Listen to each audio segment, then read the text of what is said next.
Olá a todos, meu nome é João Victor e hoje nós iremos falar sobre barra de progressão, barra de ferramentas e temporizador. Bom, estamos aqui com um programazinho feito no Visual Studio. Ele consiste em controle de acesso, ou seja, é um programa de controle de acesso, onde ele requer que o usuário informe um nome de usuário, uma senha, e caso os dados inseridos estejam corretos, ao clicar no botão acessar, ele permite o acesso. Caso não esteja correto, ele vai negar o acesso. Bom, a função da barra de tarefas é muito simples. Ela serve para informar o progresso de alguma aplicação, de algum programa ou que for definido. A barra de progressão aqui nesse programa está servindo para ilustrar o temporizador. Como assim? Se nós formos no temporizador, nós iremos perceber que o intervalo está definido como 300, ou seja, o intervalo de tempo é 300 segundos. Ao iniciarmos o programa, ele vai cronometrar 300 segundos desde seu início. E justamente isso que a barra de progressão está ilustrando. Podem reparar aqui. A cada segundo que passa, ela vai aumentando 1% na barra de progressão. Perfeito? Se nós formos na programação do temporizador, nós iremos nos deparar com duas condições. Primeira, ele pergunta se o valor da barra de progressão é menor ou igual a 99, ou seja, 99%. Caso a barra de progressão seja menor ou igual a 99%, ele vai entrar nessa linha de comando.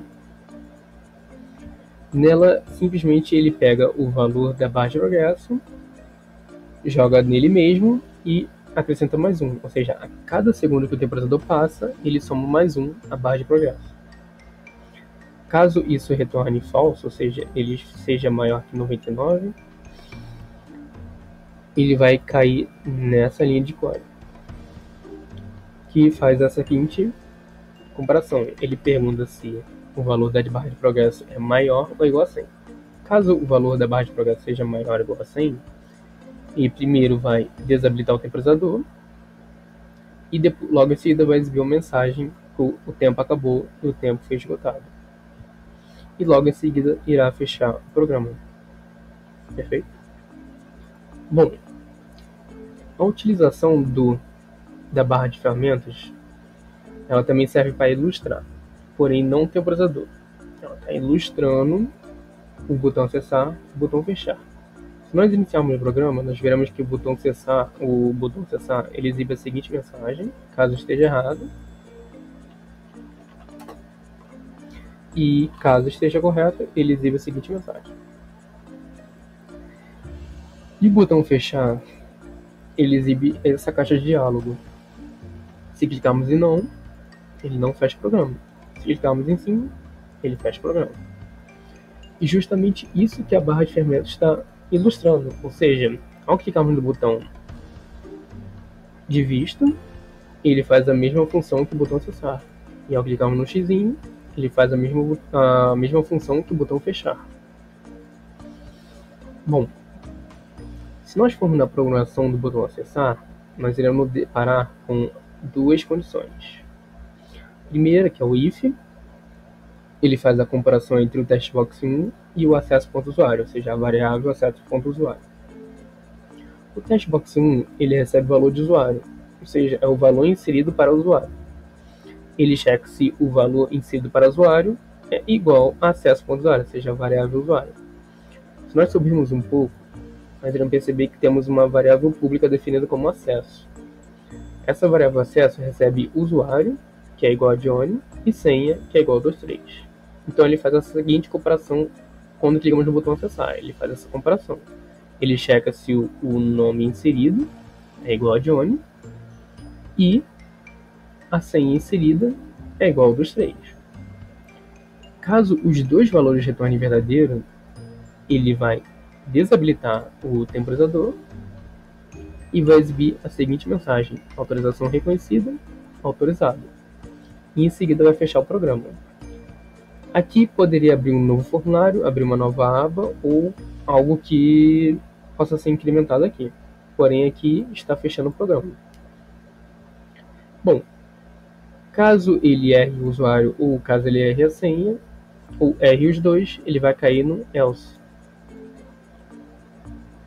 Primeiro, ele exibe a mensagem credenciais não reconhecidas, tente novamente enquanto resta tempo, e logo abaixo ele tem uma outra condição, que seria if, ou seja, ele pergunta se o intervalo de tempo é maior ou igual a 2, ou seja, caso ele erre a senha, ou o usuário, ou os dois, ele vai perguntar se o intervalo de tempo restante é igual a 2. Caso for igual a 2, quer dizer, caso for igual ou maior a 2, ele vai pegar o intervalo de tempo restante e vai dividir por 2, ou seja, ele vai falar o intervalo de tempo é igual ao intervalo de tempo dividido por 2.